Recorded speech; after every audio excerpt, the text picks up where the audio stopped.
우리가 지금 이제 사도 바울의 전도 여행 이런 시리즈로 이제 말씀을 보고 있죠.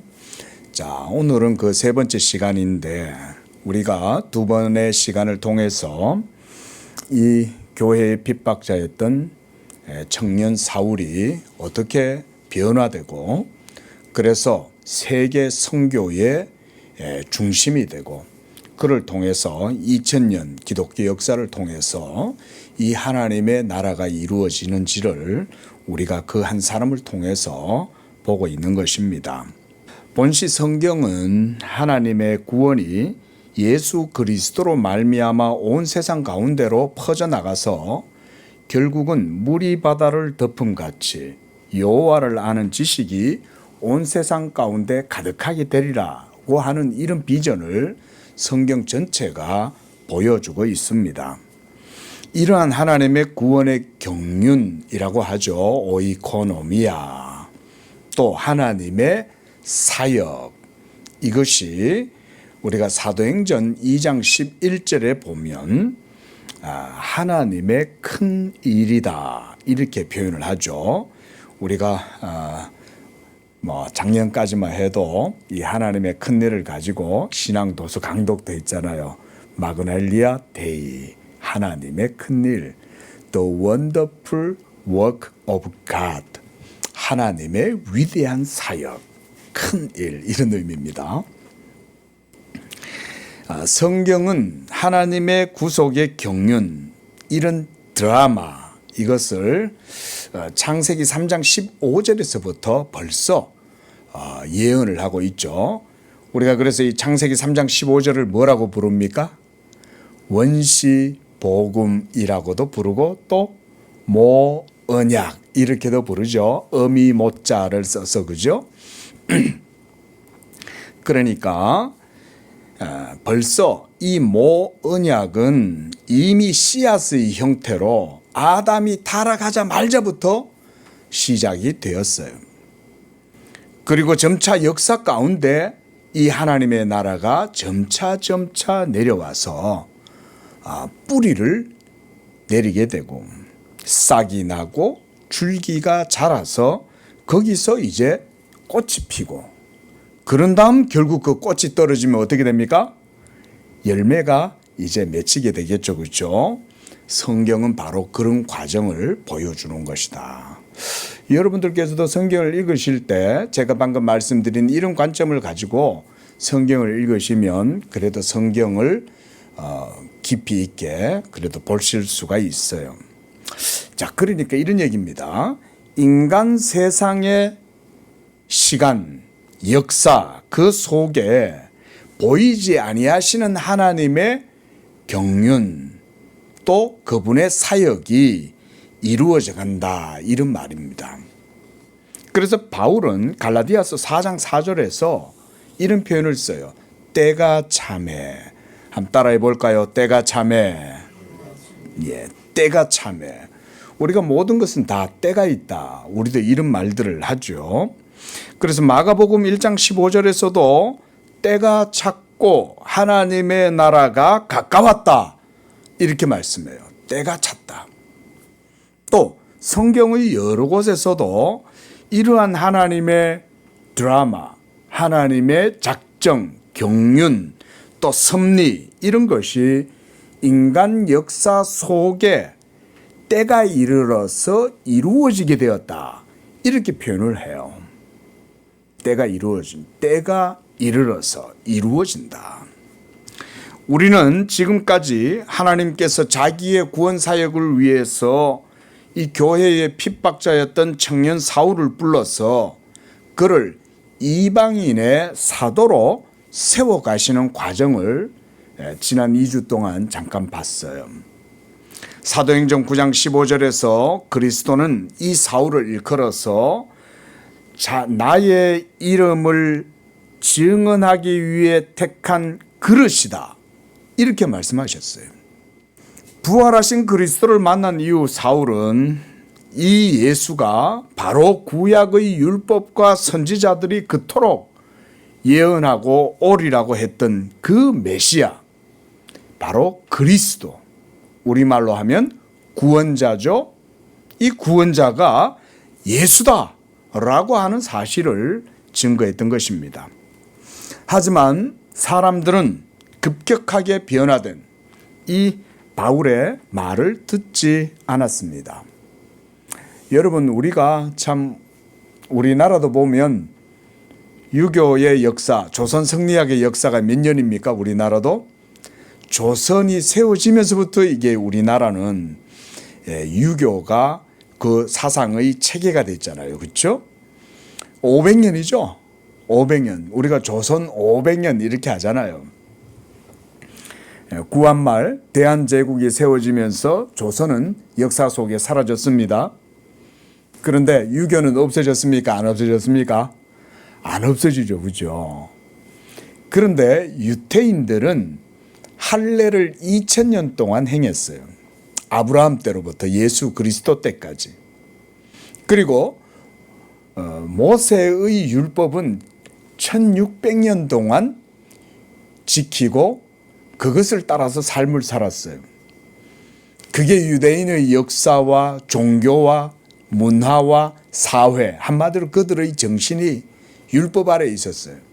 자, 그런데 하루아침에 예수가 구원자다. 예수를 믿어야 구원을 얻는다. 율법을 지켜서는 구원을 얻지 못한다. 이렇게 얘기하면 그거 받아들이는 게 여러분 쉽겠습니까? 결코 쉬운 일이 아닙니다. 그렇죠? 아직도 우리는 유교를 숭상하는 집안들은 지금도 이번 추석 되면 또 다 모여서 조상신한테 절하고 또 다들 그러고 있어. 무덤에 가가지고 말이죠. 벌초만 하면 뭐 다행인데 또 그 가가지고 또 음복하고 뭐 이러면서 조상신 숭배하잖아요. 그걸 못 벗어나죠. 그러니 우리가 참 이런 초대교회 당시 때 율법의 시대에서 복음의 시대로 전이 되어져 가는 이런 과정이 경랑 없이 트러블 없이 이루어지리라 이런 생각을 우리가 할 수가 없는 거죠. 하지만 여러분, 복음이 온 세상에 전파되는 것은 하나님의 뜻인 줄로 믿습니다. 복음이 전파되는 것은 여러분 하나님의 큰 거대한 흐름이요. 이걸 거스를 수는 없어요. 저는 그래서 우리 대한제국이 세워지고 구한말 조선이 무너지고 이런 과정을 저는 그런 것이라고 봐요. 병임박해, 신미양요 이런 것들이 일어나면서 여러분 이 기독교의 물결이 이 조선에 밀고 들어올 때 얼마나 여러분 우리나라가 당시에 세국정책을 흥성대원군이 그렇죠? 고종을 앞세우고 이 세국정책을 펼칠 때 나라의 문을 굳게 그냥 닫았잖아요. 여러분 어떻게 됐습니까? 하나님이 여시는 거예요. 복음이 전파되는데 문을 닫는다? 그러면요 그 앞에서 깨어져 나가요. 하나님이 다 예수 그리스도의 이름으로 복음이 쭉 들어오면 예수 그리스도의 이름 앞에 항복하고 무릎을 꿇어야 돼요. 그렇게 하지 않으면 시편 2편 말씀처럼 어떻게 됩니까? 철장의 권세로 나라와 민족과 모든 왕들을 쳐서 깨트린다 그랬단 말이에요. 그게 우리나라에도 그 말씀이 응한 거예요. 시편 2편 말씀을 보세요. 그 발에 입술을 맞추지 아니하는 모든 나라의 열왕을 내가 쳐서 깨트린다 그랬어요. 그러니까 이 조선이 하나님의 복음의 이 철봉 앞에 다 깨어져 넘어가는 거예요. 그게 하나님의 역사예요. 그렇게 해서 여러분 우리나라에 복음이 들어오고 놀랍게도 복음이 들어오고 얼마 안 있어서 하나님이 이 땅에도 성령을 부어주셨잖아요. 원산 대부흥 운동이 일어나고 또 1907년에 평양 대부흥 운동이 일어나면서 여러분 어두웠던 이 조선 한반도에 복음의 빛이 비치기 시작한 거예요. 그러면서 우리나라가 개화가 되고 여권도 신장되고 말이죠. 이화여대도 생겨나고 말이죠. 이 나라에 민족 정신이 계몽된 거예요. 복음이 들어와서 그렇게 된 거예요, 여러분. 신사유람단으로 일본에 신문물을 배우러 갔던 그런 개화파의 그런 분들이, 특히 이수정 이런 분들이, 여러분 이수정이 얼마나 여러분 참 당시에 경랑 속에서 민비를 얻고 도망가고 뭐 이런 일을 했잖아요, 낭인들한테. 그 나중에 여러분 그런 것에 여러분 이제 이 공로로 참 그가 일본에 갔다가 거기서 일본에서 신기술 문물을 배우는 과정 속에 선교사를 만나게 되고 거기서 그가 복음을 듣게 됨으로써 이 이수정이 미국에 여러분 미국 선교회에 편지를 보냅니다. 당시에 그가 뭐라고 그랬냐면, 당신들 미국이 우리 한반도에 와서 우리 조선에 와가지고 복음을 전해 주시오. 여러분 그래서 이 이수정을 뭐라고 얘기하냐면 조선의 마케도니아인이다 이렇게 말해요. 왜냐하면 사도 바울이 기도하는데 마케도니아 사람이 딱 환상 가운데 바울을 보고 부르는 거예요. 이곳에 와서 복음을 전해달라 이러면서. 그래서 이수정도 그래서 조선의 마케도니아인이다 이렇게 말해요. 여러분 하나님의 나라가 밀고 들어오면 누구도 막을 수가 없습니다. 여러분 놀랍게도 조선이 이 복음이 전파되면서 개화가 되고 그래서 정신 속에 생명이 들어오고 빛이 들어오니까요. 여러분 이 나라가 어떤 역경 속에서도 버티고 일어나는 거예요. 일제치하에 일제강점기 아래에서 얼마나 우리나라가 국권이 침탈당하고 유린당했습니까? 그리고 끝나자마자 또 전쟁이 일어나서 조선이 그냥 한반도가 그냥 반토막이 나고 그러면서도 지금까지 여러 많은 정치적 경랑을 겪고 지금까지 왔지만 여러분 우리나라 어떻게 됐어요? 그 속에서도 하나님이 이 한국 그리고 그 속에서 교회를 세워가시면서 복음이 전파되게 하시는 거죠. 우리 양재교회도 이곳에 세워질 수 있었던 것은 사실은 그런 역사에 그쵸 물줄기가 흘러 여기에 저는 왔다고 그렇게 믿어요.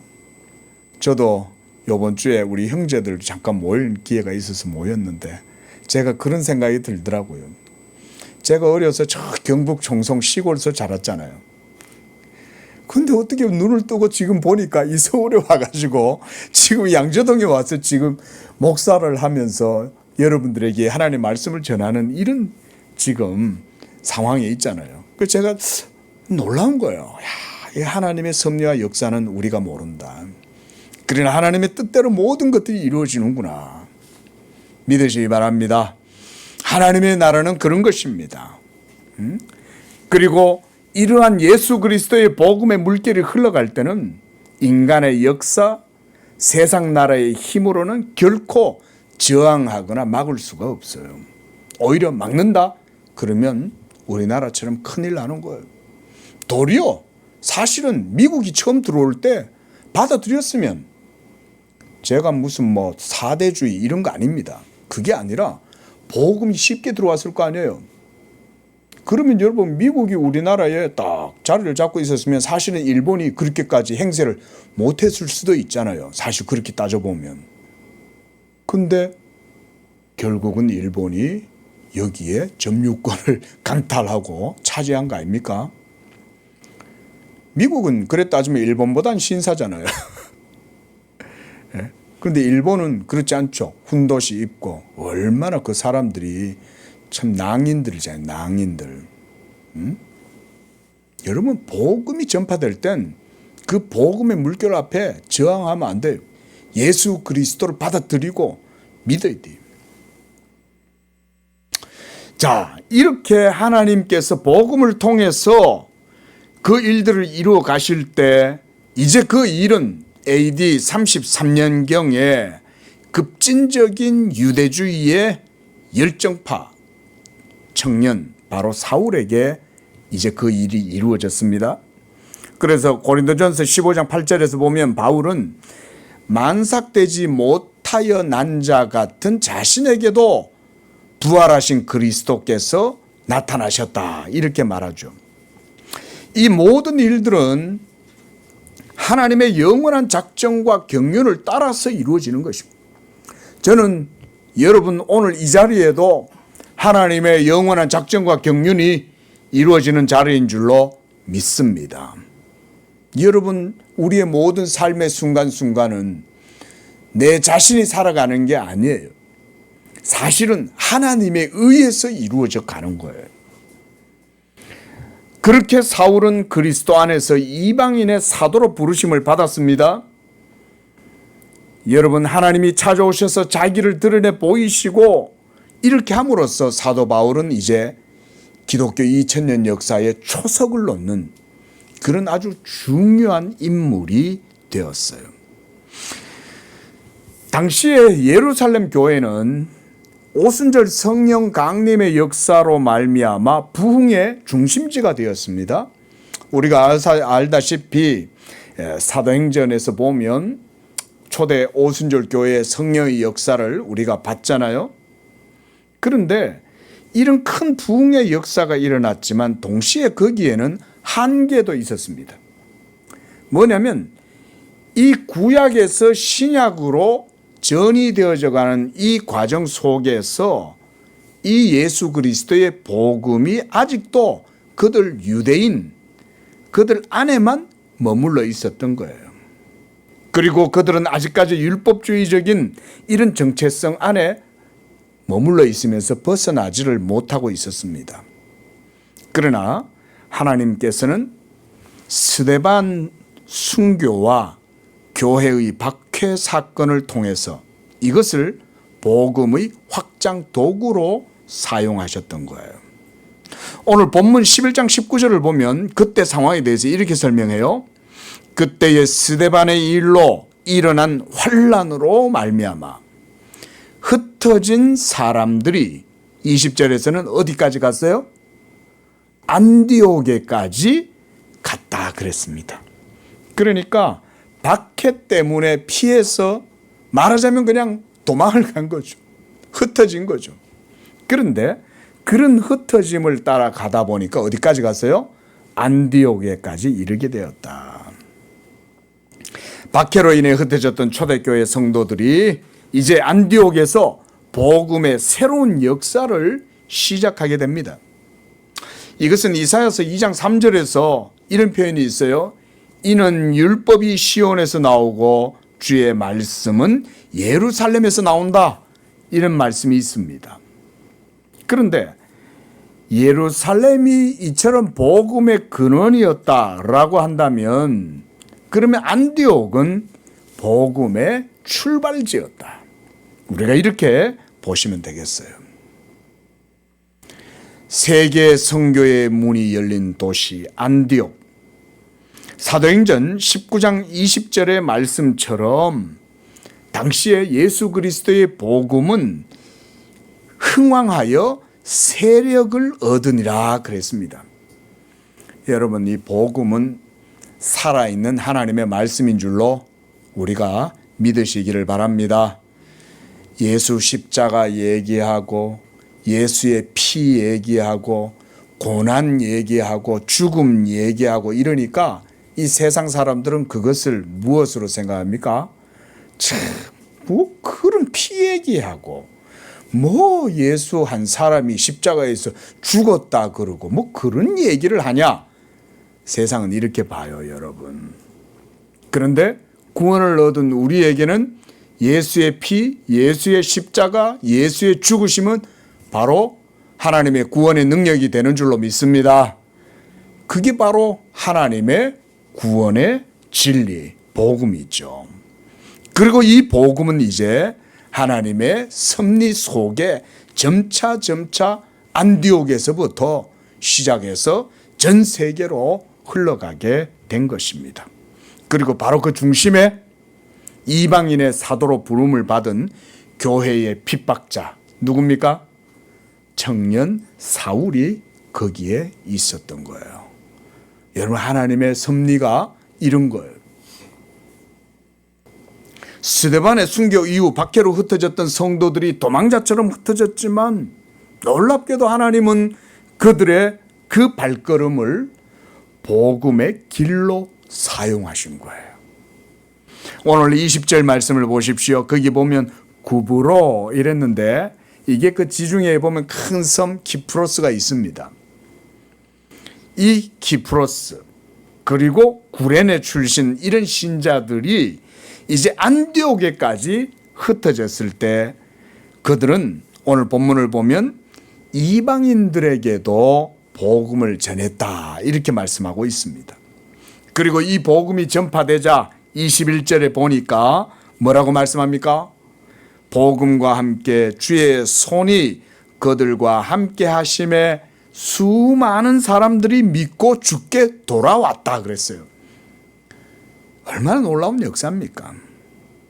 여러분, 이 복음의 진정한 주체는 하나님 자신이심을 바로 이 흩어짐의 사건이 보여주는 거예요. 그들은 박해를 피해 도망을 했지만 도리어 하나님은 합력하여 선을 이루신 것입니다. 하나님은 어떤 상황 속에서도 자기의 뜻을 행하고 이루어 가시는 분입니다. 하나님을 믿고 여러분이 예수님을 믿을 때 우리의 상황과 조건과 그리고 지혜와 능력을 따라서 여러분 하나님을 판단하지 마시기 바랍니다. 하나님은 우리가 불가능하고 우리가 예상하지도 못했던 그런 어떤 상황 속에서도 하나님의 일을 이루시는 분입니다. 심지어 저는 우리 성도들의 죽음조차도 하나님의 영광을 위한 도구로 쓰실 수 있고 죽을 우리의 몸도 하나님께서는 생명의 빛으로 사용하실 수 있다. 저는 이렇게 믿어요. 놀랍지 않습니까, 여러분? 어떻게 죽음을 그와 같이 사용하시냐 이거죠. 그러므로 그들의 흩어짐이 이제 하나님의 파송이 되었다. 우리가 이렇게 볼 수 있는 것입니다.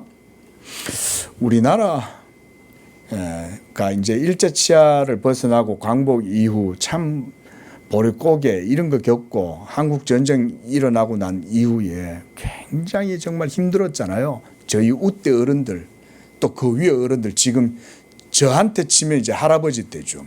그리고 저희 윗대 바로 선대 어르신들. 근데 이런 말이 있어요, 여러분. 우리 한인 이주민들을 그래서 한인 디아스포라다 이렇게도 말합니다. 그래서 그 일이 있고 난 이후에 우리 한국 사람들이 세계 곳곳으로 흩어졌습니다. 우리가 아는 참 유명한 독일 간호원들 또 파독 광부들 뭐 이런 사람들 있잖아요. 그뿐만 아니죠. 미국으로도 많이 가고 유럽으로도 많이 흩어지고 세계 곳곳으로 한인들이 흩어졌는데 하나님의 섭리가 놀라운 게요. 한인들이 가는 곳에는 뭐가 생기냐면 교회가 세워진다고 합니다. 교회가. 그래서 우리 유학생들이나 아니면 각 나라의 주재원들이 그 가가지고는 한인 공동체가 모여 있는 교회로 간다는 거예요. 제 친구도 고향 친구가 예전에 독일의 주재원으로 갔던 때가 있는데 이 친구가 독일 갔다 와갖고는 교회를 좀 다녔던 것 같아요. 여러분, 참 하나님의 섭리가 놀랍지 않습니까?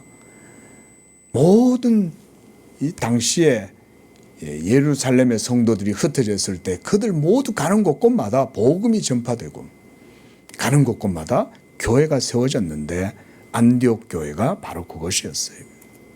이제 하나님의 나라가 새로운 국면으로 전환되는 겁니다.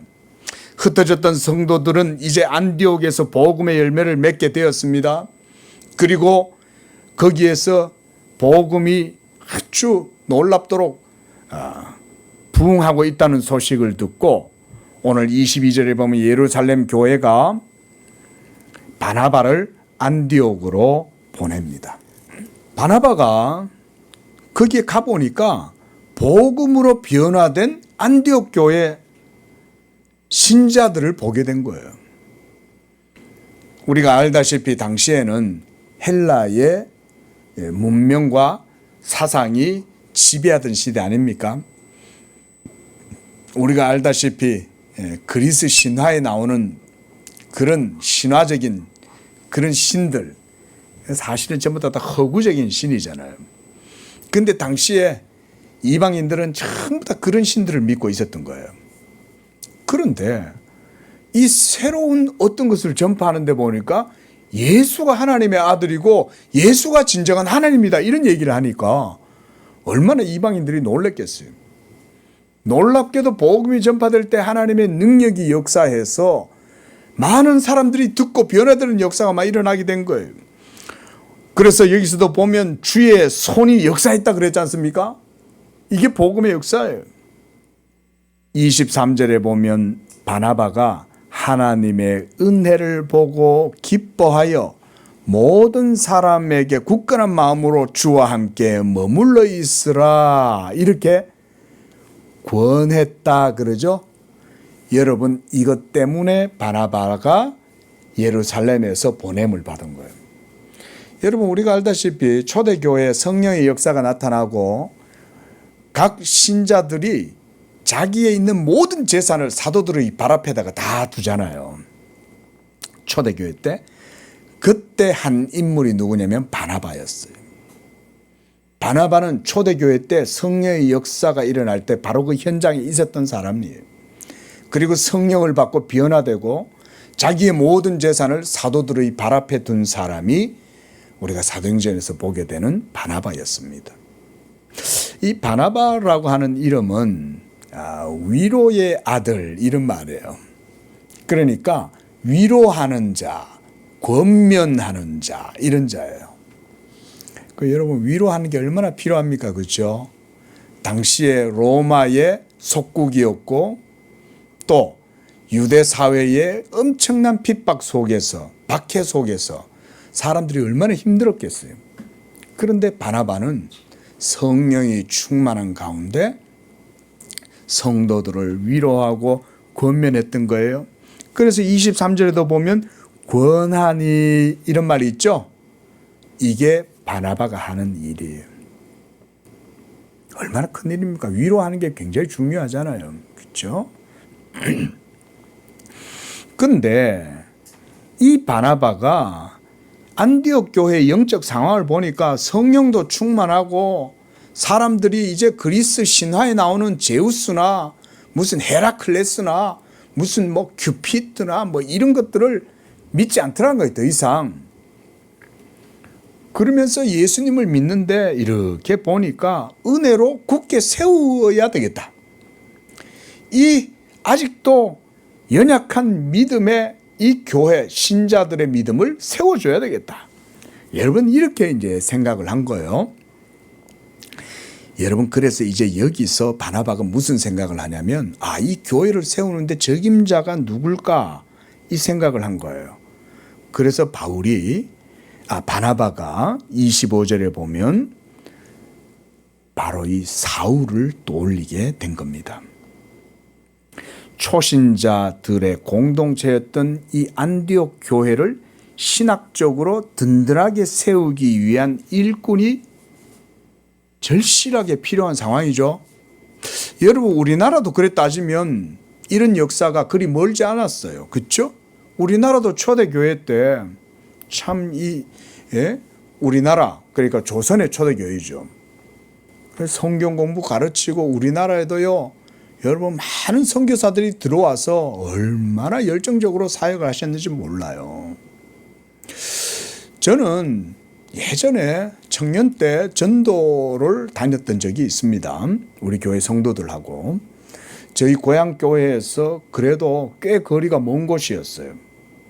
근데 그 시골 집집마다 다니면서 복음을 전하면서 들어갔는데요, 어떤 할머니가 앉아 계시는 거예요.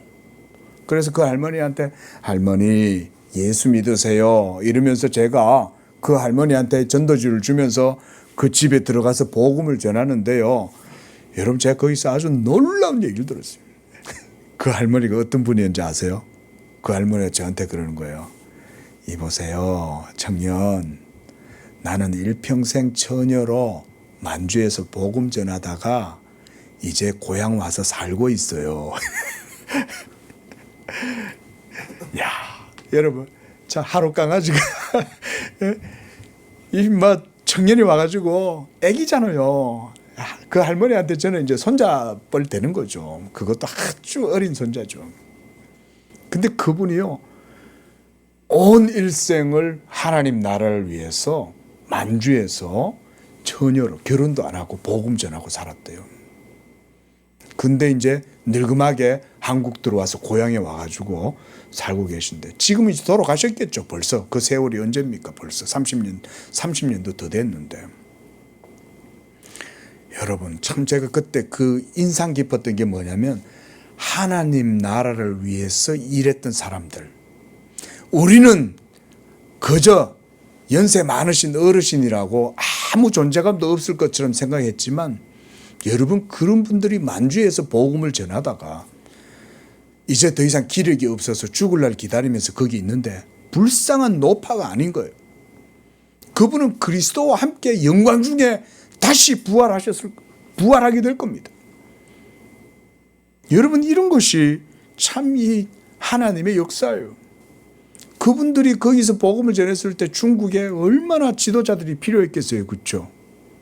지금은 중국이 시진핑 시하에서 교회가 박해를 받게 선교사들이 많이 전부 다 이제 다 중국을 떠나서 그렇게 나왔는데, 여러분, 중국 속에 그래도요 신자들이 엄청 많습니다. 1억이 넘습니다, 여러분. 예? 그 속에 지도자들이 제대로 된 지도자가 없어요. 전부 다 신학도 제대로 배운 성도들 없고요. 그저 나이 많고 성경 많이 읽은 분들이 그냥 말씀 전하고 이렇게 해서 교회가 유지되고 그런다고 그래요. 우리가 중국 선교를 위해서도 기도를 하셔야 되는 줄로 믿습니다. 자, 그런데 바로 이렇게 25절에 보면 사울을 찾아 바나바가 타루스스, 다소로 가게 돼요. 여러분, 바나바는 초대교회 때부터 성령의 역사가 있을 때부터 모두 다 봤잖아요. 그리고 그 과정 속에 교회를 박해했던 사울에 대해서도 분명히 들었겠죠. 그런데 그런 사울이 변화된 것도 봤어요. 그런데 우리가 말씀에서 봤듯이 이 사울이 그러고 난 이후에 잠깐 예루살렘에 잠깐 나타났다가는 그 다음에 어디로 갑니까? 아라비아로 가죠. 그런 다음에 그가 고향 다소로 들어가서 10년간의 침묵기가 그때 이루어집니다. 저는 그래서 이 다소의 침묵 기간을 사도 바울의 신학이 정립되는 시기였다. 그래서 아주 중요한 시기였다라고 말씀을 드렸던 거예요. 그러니까 여러분 생각해 보십시오. 변화되고 복음을 전하고 그래서 유대인들한테 미움을 당하고 그렇게 해서 결국은 다소로 가 있었던 이 사울의 10년, 그것은 헛된 시간이 아니었다는 것입니다. 이제 때가 되었어요. 하나님은 다시 바나바를 통해서 이 사울을 사역의 현장으로 끌어들이십니다. 여러분, 하나님은 준비된 사람을 적절한 때에 부르십니다. 하나님의 복음의 때가 있어요. 하나님의 구원의 경륜이 이루어지는 때가 있어요. 우리 양재교회도 때가 되니까 하나님이 여기 세우시는 거예요. 하나님이 이곳에서 하나님의 복음의 경륜의 물줄기가 계속 또 흘러가게 하시는 거예요. 이 이후에 하나님이 또 어떻게 이 교회를 통해서 역사하실지 우리는 몰라요. 그러나 우리는 복음의 배를 타고 하나님의 대하를 운하를 따라서 흘러가는 거예요. 그냥 다소의 침묵기 10년이 결코 헛된 시간이 아니었습니다. 이렇게 준비된 사람을 하나님이 불러서 이제 바나바는 사울과 함께 안디옥에서 1년 동안 가르치면서 공동체를 세웁니다. 그리고 안디옥 교회 초신자들이 모여있는 그곳을 더욱더 복음으로 온전하게 세워가는 것입니다. 그리고 놀라운 것은 바로 이 시기에 26절 하반절을 보십시오. 제자들이 안디옥에서 비로소 뭐라고 부름받았다? 그리스도인. 여러분 기독교인 이 말이에요. 여러분 이 그리스도인이라고 하는 크리스찬이잖아요. 우리가. 이 크리스찬이라는 이름이 여기서 생겼습니다. 이게 뭘 의미하는지 아세요? 여러분 이것은 놀라운 세계 역사의 변화를 이 그리스도인이라는 이름이 보여줘요. 그 전까지 그리스도인이라는 이름이 있었다는 거예요? 없었다는 거예요? 없었죠. 그런데 누가는 왜 여기에 그때부터 제자들이 그리스도인이라 불림을 받았을까? 왜 그런지 아세요? 당시에 만연했던 신화라든가 또는 황제 숭배 이런 것들을 버리고 누구를 섬겼다는 거예요? 예수를 그리스도로 섬겼다 이 말인 거예요. 그러니까 삶의 가치관이 완전히 바뀐 거예요. 물질을 숭상한 것도 아니요, 황제를 숭상한 것도 아니요, 그리스의 제우스 신을 숭상한 게 아니에요. 그 모든 것들을 다 버렸다 이 말인 거예요. 그런 것들과 다 떠나서 하나님의 아들 주 예수를 믿고 그를 신실하게 따랐다 이런 말이에요. 여러분 우리가 헬라어에서 믿음, 신앙 이러면 피스티스입니다. 헬라어로. 그런데 이게 나중에 라틴어로는 피데스로 바뀌어요. 여러분 오늘날도 영어는 피델리티 이러면 신실하게 믿는다 이런 말이에요. 그래 따지면 그 원래 피스티스라는 의미는 믿는다는 말, 빌리프라고 하는 의미도 있는데요. 그것과 더 나아가서 충성한다, 신실하게 따른다 이런 의미가 있습니다. 원어적 의미에서. 그래서 단지 믿는다 정도가 아니에요. 믿는다는 말도 맞지만 믿는다는 의미 속에는 뭐가 있다? 충성한다, 충실하게 따른다 이런 말이 있습니다. 그게 바로 초대교회 예수 믿는 제자들이 그런 삶을 추구했다는 거예요. 한마디로 이들은 예수께 충성하고 예수님을 삶의 중심으로 모시고 예수님을 신실하게 따랐다 이런 말입니다. 이게 당시로서는요, 율법주의도 아니요, 이방의 헬레니즘을 따름도 아니요, 로마의 황제를 따름도 아니요, 그리스도를 삶의 중심으로 두고 그분께 충성하고 그분을 신실하게 따른다라고 하는 이런 의미가 있어요. 그래서 이들이 바로 그리스도인이다.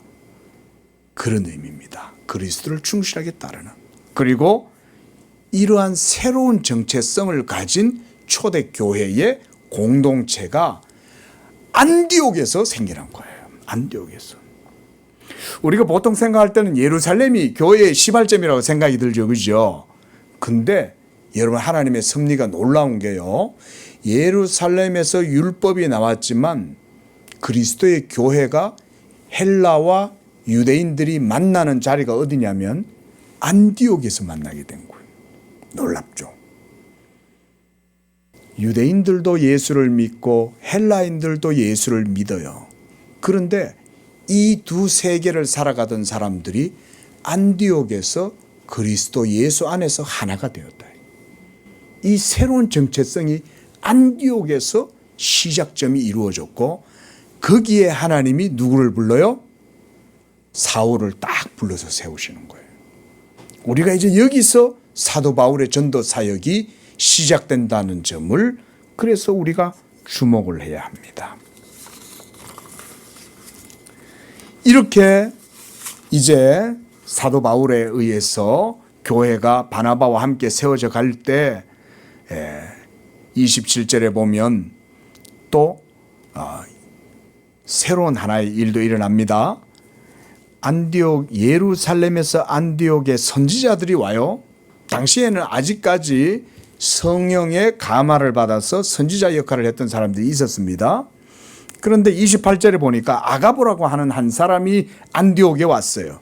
그러면서 이 사람이 예언을 하는데 그 내의 예언이 뭐냐면 천하에 큰 흉년이 들리라 이렇게 예언했는데 글라우디오 황제 때에 실제로 큰 기근이 일어나게 된 거예요.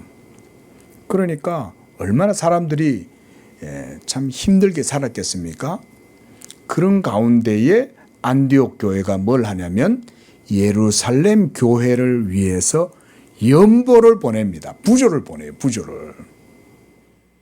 참 놀라운 일 아닙니까? 그렇죠? 이게 벌써 예루살렘 교회와 안디옥 교회가 이 사건 하나로 떨어진 개체가 아니라 하나라는 사실을 보여주는 거예요. 여러분 구약과 신약이 이런 과정 속에 떨어져 있는 게 아니라 하나로 연결되어 있다는 것을 저는 보여준다고 봐요. 율법의 역사에서 복음의 경륜으로 이행할 때 하나님은 이런 기근을 통해서 안디옥 교회 이방인들이 돈을 모아갖고 예루살렘 교회 성도들을 위해서 부조를 보냈다 이 말인 거예요. 이것이 안디옥 교회가 사랑으로 역사하는 믿음이 그 속에 있었다는 것을 보여줍니다. 여러분 이런 교제가 결국은 예루살렘 교회와 안디옥 교회 이방인들이 있던 그 교회가 결국은 한 몸이라는 것을 보여주는 것입니다. 이런 과정 속에 이제 사도 바울의 선교 사역에 이제 전초 기지가 안디옥에서 마련되게 됩니다. 여러분 10년 동안 사도 바울이 뭘 했겠습니까? 다소에서 나중에 또 이제 다음 주부터 또 말씀을 드리겠지만 사도 바울의 직업은 뭡니까? 그렇죠. 천막 짓는 거죠. 텐트 메이커. 여러분 이 사도 바울의 고향은 우리가 타르수스 오늘날로 말하면 터키 지중해에서 가까운 지역이죠. 도시죠. 근데 여러분 이 길리기아 다소라는 지역은 사도 바울의 부친이 그곳에서 삶을 살았어요. 그러니까 디아스포라 된 그 유태인이죠. 그 사도 바울은 베냐민 지파잖아요. 그러니까 우리가 바로 바벨론 포로기 이후에 모든 흩어진 유대인들 가운데 한 사람이 사도 바울의 부친이었던 거예요. 근데 그들이 어디서 정착했냐? 흘러가서 타르수스까지 가서 거기서 정착을 했는데 여러분 유대인들이 잘하는 게 하나가 있어요. 뭔지 아세요? 유대인들이 잘하는 것.